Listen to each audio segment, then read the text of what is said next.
Menara Saidah tidak dihancurkan. Mengapa? Di tengah riuh lalu lintas Jakarta Timur, berdiri menjulang sebuah bangunan tinggi bergaya Romawi klasik yang tak bisa diabaikan.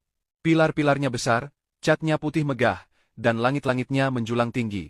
Inilah Menara Saidah, gedung 28 lantai yang pernah menjadi simbol kemegahan ibu kota, namun kini justru dikenal karena aura misterius dan cerita horornya. Awalnya, gedung ini bernama Gedung Grand Cindo, dibangun pada era 1990-an.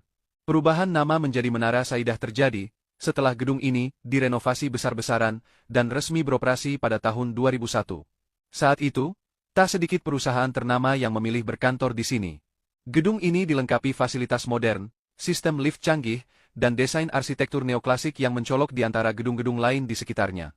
Lokasinya yang strategis, di pinggir Jalan MT Haryono, membuatnya kerap jadi rujukan banyak perusahaan. Namun, entah kenapa, masa kejayaan Menara Saidah tak berlangsung lama. Sekitar tahun 2007, gedung ini mulai ditinggalkan satu persatu oleh para penyewa. Banyak yang mengaku merasa tidak nyaman berada di dalamnya. Isu miring mulai beredar, mulai dari masalah teknis seperti kemiringan struktur bangunan, hingga cerita mistis yang membuat bulu kuduk merinding. Salah satu cerita yang paling sering terdengar adalah tentang penampakan perempuan berbaju merah di dalam lift yang kerap muncul dan menghilang tanpa jejak.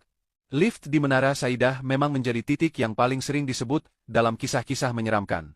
Beberapa mantan pekerja mengaku pernah mengalami kejadian aneh, seperti lift yang naik turun sendiri, berhenti di lantai kosong, atau terbuka tiba-tiba padahal tidak ada siapapun yang memencet tombol.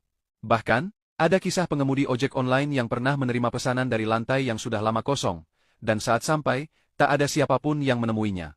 Cerita makin ramai saat para konten kreator mulai membuat video eksplorasi urban di dalam Menara Saidah. Banyak dari mereka yang mengabadikan momen-momen ganjil, suara langkah kaki, bayangan di sudut ruangan, hingga suhu ruangan yang tiba-tiba menurun drastis. Meskipun belum ada bukti ilmiah tentang aktivitas supranatural, kesaksian demi kesaksian membuat reputasi Menara Saidah makin melekat sebagai gedung angker. Namun tak semua percaya pada kisah horor itu. Ada pula yang menilai, kisah-kisah seram tersebut muncul karena kekosongan yang terlalu lama. Gedung kosong, lampu redup, dan lantai-lantai tak terawat memang memberi kesan menyeramkan. Padahal, bisa jadi semua itu hanya efek psikologis dan imajinasi yang berkembang terlalu jauh. Apalagi, lokasi Menara Saidah berada di jalan besar yang ramai, bukan di tempat terpencil. Yang pasti, selain cerita mistis, Menara Saidah juga menyimpan kisah soal kegagalan manajemen properti. Beberapa ahli menyebut struktur bangunan ini bermasalah sejak awal, terutama soal pergeseran fondasi dan kemiringan bangunan yang tak sesuai standar. Hal ini membuat perizinan operasionalnya tidak diperpanjang, hingga akhirnya semua penghuni diminta angkat kaki. Kini, Menara Saidah menjadi bangunan tak berpenghuni yang menyisakan banyak tanda tanya. Dari luar, bangunannya masih tampak gagah. Tapi dari dekat, cat mulai mengelupas, kaca-kaca terlihat kusam, dan debu menebal di mana-mana. Lampu tak lagi menyala, lift tak berfungsi, dan hanya satpam yang sesekali berjaga di pos depan. Gedung yang dulu dibangun dengan anggaran ratusan miliar rupiah itu, kini seperti monumen bisu, terlupakan dan membisu dalam kesunyian. Beberapa kali muncul kabar bahwa Menara Saidah akan direnovasi atau dijual kepada investor. Tapi sejauh ini, semuanya hanya wacana.